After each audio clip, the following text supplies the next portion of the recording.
Welcome to Innovate Pasadena Presents. I'm your host, Beth Kuchar, President of Innovate Pasadena, and today I'm here with Sven Etzelsberger of URB-E, and he's the Chief Technology Officer.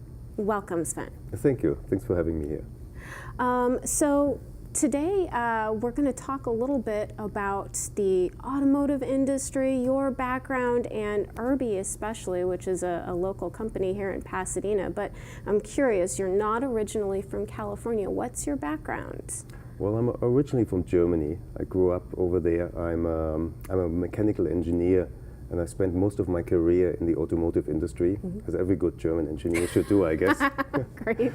I originally worked for Porsche in Weissach, in the development center in Weissach. But I was always drawn to the world, to see more of the world as well. So for a while I worked in Australia, came back to Germany, and I just couldn't get used to the lifestyle anymore in Germany. And then I left again and worked in Brazil as well. Wow, really? So you've been all over the world. What drew you to California? How did you end up here? I think California is really a good combination of good traits. There is no perfect place in the world, and California surely isn't a perfect place either, but it's very close to being perfect. Okay. It's got a good combination of economy, opportunities, people, weather. So it's a good place. I originally only wanted to come for a few years, but haven't been able to leave since, and I don't think I ever will. That's great. So you came to California. What brought you here? Where were you working? Yeah, Porsche originally had a styling studio in Huntington Beach. We designed the Carrera GT, we designed the Cayman, and the first clay models of the Panamera here in Huntington Beach. Really? Actually. Yeah. That's great. Unfortunately, in 2004, Porsche decided to close the studio, but I liked it so much here in California that I just couldn't go back to Germany, so I ended up staying here.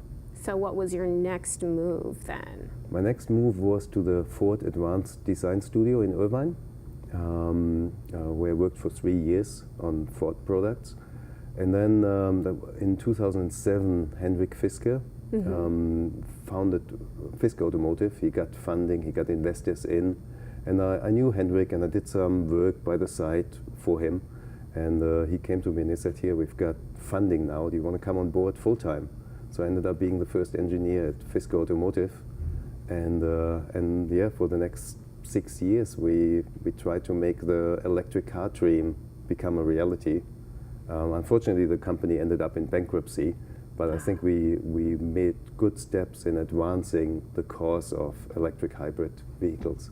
So what was that like? Kind of, I mean, this is around the time Tesla is not a household name at that time, and you're making a go of an electric vehicle, which is a really new concept for people. What kinds of challenges did you encounter? Yeah, it was truly a trailblazing startup kind of experience. You're absolutely right. Tesla was not a household name back then. We kind of grew up at the same time, Tesla and Fisker Automotive. We had to develop a lot of technology from the ground up, and it was an exciting and trailblazing time, really. Interesting. So you're working for Fisker and trying to advance an electric vehicle. And if I'm not mistaken, this was sort of at a time a luxury electric vehicle. Yes. Am I correct? Yes, okay. absolutely. So you're working on not just electric vehicle, but luxury. Yes. Yeah. Yeah. Kind of a new concept there. Yeah. But the company went bankrupt. What happened? I think what really happened, we had taken a government loan. And with that government loan came some commitments that we had made at what point the vehicle has to be released to not be in default of those loans. So that caused some pressure on us releasing a car that wasn't quite ready yet, that wasn't quite reliable enough yet, that wasn't quite good enough yet.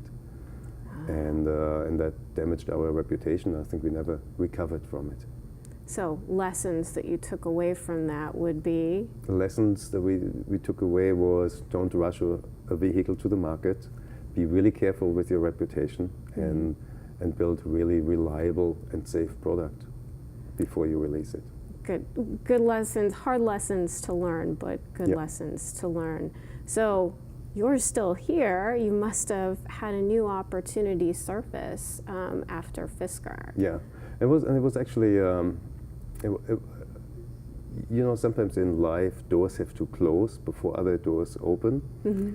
So Fisker went bankrupt, and a friend of mine introduced me to a designer from the art center here in Pasadena, and that designer at the art center, professor at the art center, he had a prototype of a last mile vehicle which had the basics of the URB-E. It was kind of a folding A-frame kind of vehicle. And we got introduced, and he showed me what he had. He had built it in his garage. It didn't quite work. It wasn't a viable vehicle, but the idea was there. And when I saw it after 20 years in the automotive industry, I felt that it's time for something else, like just building new cars. Although I had the fortune to work on really exciting and nice cars in my career, cars just didn't seem the solution for the future anymore, especially if you live in a city. It's just not the right vehicle. It's just not the right solution to use a 3,000-pound vehicle to move a 180-pound body for a mile or two in a city. Good point. You use 95% of the energy just to move the car, not to move the actual purpose of bringing a person from point A to point B. So all that energy is really wasted in a car. And when I saw this concept of a last mile personal scooter, I felt, there is something to it. This could be a good solution. And since I was unemployed at that time anyway, because Fisker had just closed the doors just a few weeks earlier, I thought, okay, I can spend a month designing it, engineering it, making it a real vehicle, and then let's see what comes out of it. Wow. So really, if Fisker wouldn't have gone bankrupt, I would have never taken up that opportunity, because I would have been busy building Fisker cars. But because that door closed, I think another door opened. New opportunity presents itself. So did that require any kind of shift in your thinking or the way that you go about your job, going from designing cars to a scooter? Yeah, it surely does, because a car is such a highly complex vehicle, and you have maybe 1,000 engineers working on it, and it's typically very compartmentalized. Because there's so much detail to it, and everybody works on a small piece of it. When I designed the URB-E, it was the whole vehicle. It was everything of it, from consideration how it's going to be manufactured, on how much load it has to carry, how much safety margin we put in. So it was an all-encompassing task, really, which was challenging, but also, it was a good challenge. Interesting. And speaking of manufacturing, it's manufactured, at least currently, or assembled locally, isn't it? It is. We assemble it right here on Colorado Boulevard, actually. We're in an old, in a former bridal store that we took over, and we assemble right there ourselves. Yeah. So I was mentioning to you, I think earlier, I remember seeing an early prototype of the URB-E, and it was at an innovation conference, and I saw people riding around the conference center on this vehicle, and I think that was probably when you had just started working on this prototype, but it seemed very safe. It seemed very easy for people to hop right on and get the hang of immediately. Did you encounter any challenges getting to that point? I can't remember that we had like really big challenges, but I think one of the defining factors of the URB-E, and that one of the things that drew me to it from the beginning, was the ergonomics of it. The fact that you sit on it, you have a seat, you sit on it, your feet touch the ground, are flat on the ground, and you have a handlebar to brace yourself against when you brake. All those features combined make for a really small learning curve. It's really easy to get the hang of it. And it's really easy controllable as well. And you can go really slow, and if you go so slow that it's hard to balance, you can put your feet on the ground and walk along with it. So the whole setup just makes it easy to get the hang of it. And did you apply some of the lessons learned from your time at Fisker when you were designing the URB-E? For sure. It was absolutely important for us to get the quality right of it. When I designed it, I engineered a 5-time safety margin into it. So even if our customers jump off curbs or go through potholes or do like really crazy things with the URB-Es, it for sure won't break. On the battery technology, we use really high quality cells. We put 5 layers of safeties into the battery. So we made sure that what happened to me in the past, Right. with the experience that we learned from the past, won't be repeated here. Absolutely. And do you have, various models that you tested out that were, sort of not so great that brought you to this point? Like, what is that process like? Yeah. We from an early point on, we decided it's important that the end user, the customer, has to like the product, not just us who build it and who are used to it and use it all the time. But if you hand it over to a person who has never used it, they have to be comfortable with it. So we made a point in taking those prototypes to different events, just like to the Innovate Pasadena event, and let people ride it. So yeah, one of the people at an event, he went a little bit crazy, and we really went into the brakes and flipped over the front wheel. Oh. So the next day we designed it for a rear brake. So that wouldn't happen anymore. Fix that problem. But you don't know until you see the crazy things that people do, what those different possibilities are. Exactly. Wow. Exactly. So nothing substitutes for actual user experience and taking it out into the field and letting people try it. Is that very different from the automotive industry? I think it is. And the automotive industry is more, you have a given set of requirements and everybody designs to that set of requirements. There is typically not much adjustment to it in the process. And I'm not even sure if it would be possible because it's such a complex and such a big engineering machine that has to all work together on the same goal.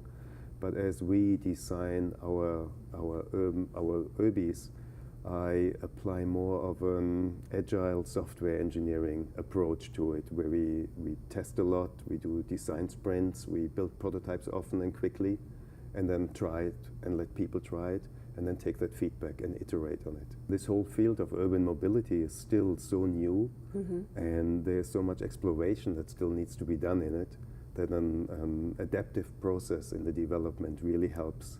And we don't quite know in the beginning what the outcome is going to be, but we want to be sure that the product that we come out with is the right product for the people who are going to use it. And getting in there and testing with those people has got to be an interesting experience too. Yes.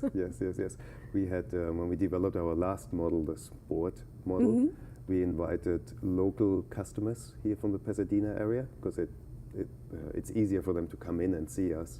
So we'd have groups of local customers come in, test our prototypes, and give us feedback and tell us what they think, and that was always very helpful. And that's convenient to be right here and be right in front of those customers to get that instant feedback, and then keep iterating on lessons learned. Exactly. Yeah. Well, I do want to talk a little bit more in a bit about your location here in Pasadena, because you have great proximity to people on the street and the people that are buying the vehicles and the people that you're testing with, and maybe talk a little bit about the decision to get that location up and running. Yes. Yeah.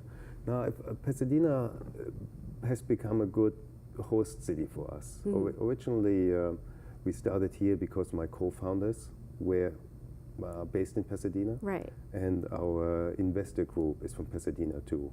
We found good angel investors, individuals who subscribe to the idea of a sustainable urban mobility solution, and believed in us, and believed in our product, and invested in you. Yeah. Well, we will come back and talk a bit more about that, but first we're going on a brief break. Stay with us and we'll be back.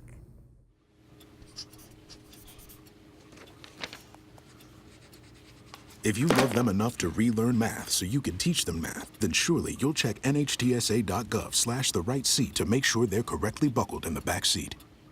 Hi, I'm Smokey Cole Bear, filling in because for 75 years, Smokey only said, Only you can prevent wildfires. Meanwhile, the song was wrong. We did start the fire. Go to smokeybear.com to learn more about wildfire prevention. Welcome back. We've been chatting with Sven Etzelsberger of URB-E, who's the CTO, and we were just getting into the Pasadena connection and some of the resources that you were able to tap into when really getting the business going. Yep. So you mentioned an angel investment community here in Pasadena as being Yes. a big part of getting this business started. Yes. I want to hear more about that. Yes, yeah. We found there's a good group of individuals here in Pasadena who have the disposable income, who have the wealth to be able to invest in businesses, and also have a willingness to invest in a good cause. Yeah. So we found I think we're really fortunate to find a good group of investors who appreciate our cause, appreciate the products that we have, and we're willing to put their money behind it. So I think that's a unique thing to find here in Pasadena. Yeah, and in any city, and what's great about Pasadena is, Pasadena Angels is, large investor community, and I think they initially backed URB-E. But I'm curious, so the sustainability aspect and the benefit to society aspect, I think that's sort of played a role in what attracted you to this project initially. Yes, yes. I want to learn more about that benefit and last mile transportation. Yeah. As more and more people are moving into cities, and cities and mega cities are really growing all around the world, the getting around in a city becomes harder and harder. There are only so many streets that can be built. Actually, there can't be more streets built in a city than already exist. Right. And studies found that even Uber and Lyft didn't take that problem away. They actually contributed to the problem getting worse. I believe New York added 600 million miles a year after Uber and Lyft came on, because it makes it more convenient for people to jump into a car than taking a subway. And so that creates additional miles, and half of those miles are empty miles, are drivers looking for their next ride. Oh. So they actually don't help with alleviating the problem, they're actually making the problem worse. Making it worse. So they have to be different solutions. And autonomous cars won't be the solution either. All an autonomous car does is making driving even cheaper. But it doesn't take a car off the road. So congestion will get worse, or autonomous cars won't solve the problem. So there has to be a different solution. And I mentioned earlier that it doesn't take 3,000 pounds to move a 180-pound body. It's a waste of energy moving just this mass of a vehicle, just to move a body. We can do that with a 35-pound vehicle. So there are definitely other solutions to move around the city. That's what attracted me to it. URB-E is our first solution to this problem, and we are definitely working on more solutions and more iterations to really help with the traffic in the city. So one big part of this is the personal transportation, to move bodies around, but the other part is moving goods around. E-commerce goes up 15 to 20% every year, and somehow those parcels have to get to their destination, have to get to the people. Right. New York is a ground zero right now for solving that delivery problem, really. All of the large e-commerce retailers, they're offering produce to be delivered, produce and groceries. And in New York, really as an individual, if I would live in New York, I probably wouldn't go to a supermarket and carry my water home or my rolls of toilet paper. Ride the subway with all those bulky packages. Exactly. It's much easier to have it delivered to your door, Yeah. as it's being offered right now. So we want to be the provider of the solutions that gets those parcels to the door easier. Because it won't. I also don't believe it will be drones or autonomous robots. When you look at those deliveries that people get, they are 24 packs of water, bottled water, There are toilet paper rolls. There are 50-pound bags of dog food. All the stuff that is really hard to carry It's a yourself. lot of weight for a little drone to support for one delivery. Exactly. And people want it delivered to their apartment door, Right. not to the bottom somewhere to a locker. They get it delivered to their apartment door. So drones are not the solution. We have a solution for it. And over Christmas, UPS used URB-E in the Los Angeles area and in Pasadena as well to deliver the Christmas packages during peak season, to deliver the Christmas packages to the customers, to the people. Oh, wow, cool. That was a pilot project. Yeah. And we are on the path to expand on that pilot project and get it onto a bigger level. Wow. So I have, I think, what is an example of a trailer. Is this a trailer that was used for some of the delivery? Correct. Okay. And this has, I think, another story behind its development as well. Could it you does. share some of that? Of course. It was originally developed for the Long Beach Fire Department. The Long Beach Fire Department has an emergency response team. They have civilians that are trained in emergency response. And so if an earthquake hits or some other big disaster hits, they can deploy their civilians on URB-Es along with the trailers. They can carry water and medical supplies in the trailers and go and survey the area. And if they would encounter an injured person, they can unfold the URB. And this, exactly. It becomes a platform of 6 foot length, and it can hold a full-size person. It's rated for 300 pounds. So easily can be towed. Someone's injured and can easily be towed on this. And in an emergency, roads might be blocked. You know, it might be difficult for a large vehicle to get around, but this could maneuver. Exactly. And because it's so maneuverable, it can actually U-turn within the width of a sidewalk.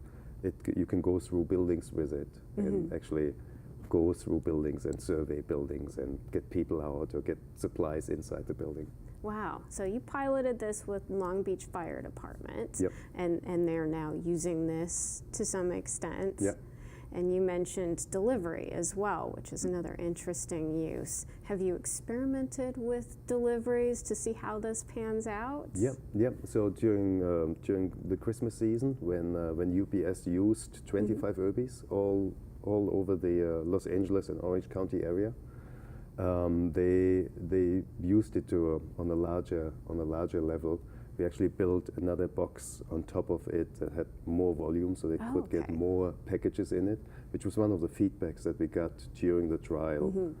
They came back and said, "Here, we need more volume." So we built a bigger box quickly, prototyped it. You know, the same what we discussed earlier about an agile process where we innovate quickly. Getting that information right from the customer, right from the user. Yeah, exactly. And it's been great, and they saw significant efficiency improvements, actually. Like, it's faster and more efficient to deliver with the URB and the trailer than it is having a package cart going through the streets and delivering. I would imagine so. I use Grubhub sometimes, and again, when I get a little lazy. I could picture someone using this for food deliveries as well. Yes, absolutely. We do have customers who actually use the URB for food delivery, and we got so curious about it that I wanted to try it myself. So I signed up for Postmates and got a delivery account, and then my first order was delivering something from the Old Town. From a restaurant in the Old Town district to an office building here in Colorado, and to the 7th floor of the office building. So I got to the office building, went into the elevator with the URB, got to the office suite of a law firm, and delivered their lunch food. And the lady was so happy because she said, "Well, typically people come with cars and then they can't find parking on the street next to our building. So they call us up and we have to go down curbside and pick it up from their car curbside. Of course, we don't like it to go down there, so we don't give them a tip. But because you came up here and delivered it directly to our suite, you get a $7 tip. You get a tip. Yeah. So your first job as a delivery person. There you go. Yeah. That's amazing feedback. That's something that I hadn't even thought about, that finding parking for some of those delivery services. And those delivery services are everywhere right now. So that takes, a vehicle off of the street and frees up all that traffic. Yeah, And- and if you think of the UPSs and the FedExes, you always see the cars parked in second row because there's no parking and they have to deliver somehow, right? Right. So they park the big diesel trucks second row. It causes congestion in the traffic, and it's all those problems we can solve. Really, there's a different solution for it. And this fit in an elevator Yep. with you. And I think we mentioned a little bit last mile transportation. So this kind of could also encourage people to take the subway or the bus or the train Yes. because it folds up. Yes, it does. It does, and we've been working extensively with Metro. Actually, Metro looked at the URB, analyzed it, and said, "Yep, that's okay. We're happy to have it on our trains and our buses. We're happy to have it on our buses because often the bicycle carriers, they have two bicycle carriers in front of a bus, but during rush hour they're often occupied. They're taken." And then people with a bicycle have to wait for the next bus to come, or maybe the third bus to come, depending on how busy it is that day. But the URB they can take directly into the bus or the train, fold it up, keep it folded up between their legs, and they don't take up more space than a single rider. Right. So it's a really convenient solution. That's fantastic. And as sort of the go-between between the design of this and then the engineering reality, you've really played a role in sort of testing and figuring out all of this. Yeah. And for me as an engineer, it's a great challenge to be from the beginning to the end involved in the process. So what's next for you and for the company? This field of urban mobility is still very much in its infancy. There is much more that can be done with personal transportation and also goods movement in the city. So we are working extensively on creating new solutions to move people and goods in cities. And starting with Pasadena, I imagine, testing out here. Yes. Whenever we have the opportunity, we love to test here in Pasadena. What makes Pasadena a great place for this business? For us as a business, it's a great place because we have access to the resources of the Art Center of Design. So there are great designers being educated here in Pasadena. Then there is Caltech, which obviously has a great crop of engineers at Caltech. So it's a good, and we are right in between. So these are good schools that create, resources for us for new product development, and